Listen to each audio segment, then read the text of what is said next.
सभी को जय मसीह की। आज जब मैंने पवित्र शास्त्रों को पढ़ा तो पहला राजा 19 के 9 में एक सवाल परमेश्वर ने एलिया से किया। उसने कहा, एलिया तेरा यहाँ क्या काम है? ये सवाल परमेश्वर ने तब किया जब वो रानी से अपनी जान को बचाने के लिए एक गुफा में जाकर छुप गया। तब वहाँ परमेश्वर उससे पूछते हैं कि एलिया तेरा यहाँ क्या काम है? आमीन। परमेश्वर के इस वचन पर ध्यान दें, क्योंकि सवाल आज जब एलिया से किया है तो परमेश्वर हमसे भी यही पूछ रहा है कि तुम्हारा इस पृथ्वी पर क्या काम है। हमें हमारे परमेश्वर के उद्देश्य को पूरा करना है। किस मकसद से उसने हमें इस पृथ्वी पर भेजा वो हमें जानना बहुत ज़रूरी है।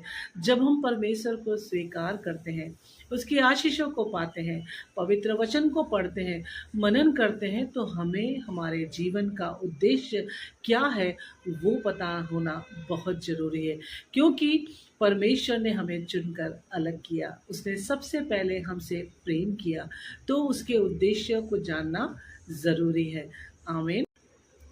आज मैं आपको एक बात बताऊं, जब से हम छोटे होते हैं हमारे दिमाग में ये बिठा दिया जाता है कि हमें अच्छी पढ़ाई करनी है, अच्छी शिक्षा को हासिल करना है और अच्छी जॉब करनी है, अच्छे से पैसा कमाना है और रोटी, कपड़ा और मकान, ये तीन वस्तुएं हमारे जीवन का मकसद बन जाती है, जिसे पाने के लिए हमारी उम्र बीतती चली जाती है। कितने ही संघर्ष आते हैं हमारे जीवन में, परंतु हम अपने मकसद को पूरा करने के लिए हर प्रयास करते हैं। तो परमेश्वर जब एलिया से पूछ रहा है कि तेरा यह क्या काम है, तो आज परमेश्वर हमसे भी ये पूछ रहा है कि तुम्हारा इस पृथ्वी पर क्या काम है? क्या रोटी, कपड़ा, मकान ही कमाना हमारा मकसद है? नहीं। आज परमेश्वर के वचन को जाने, समझे कि वो क्या चाहता है। वो जब उसने चुनकर हमें अलग किया, हमसे प्रेम किया, तो उसका भी एक मकसद है। वो चाहता है उसकी तरह उसके प्रेम को हम सब जगह फैलाएं, उसके वचन को हम सब जगह फैलाएं। हर एक इंसान सच्चे परमेश्वर को जाने, ताकि उसका वचन कोने कोने में फैलने पाए। आमीन। हमें अपने जीवन में परमेश्वर के उद्देश्य को पूरा करना है, क्योंकि उसने इस पृथ्वी पर हमें चुनकर अलग किया, हमें योग्य बनाया।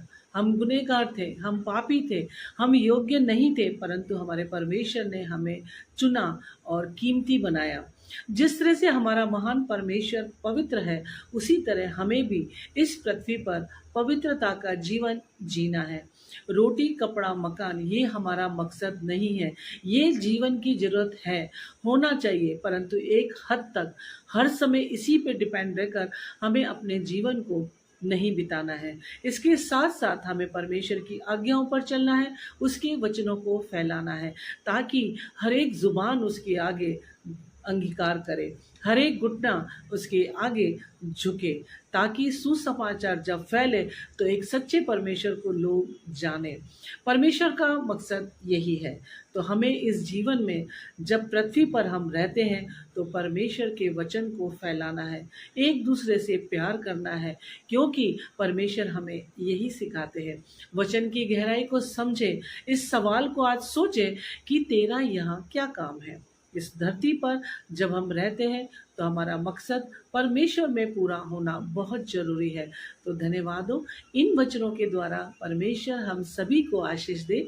आमीन।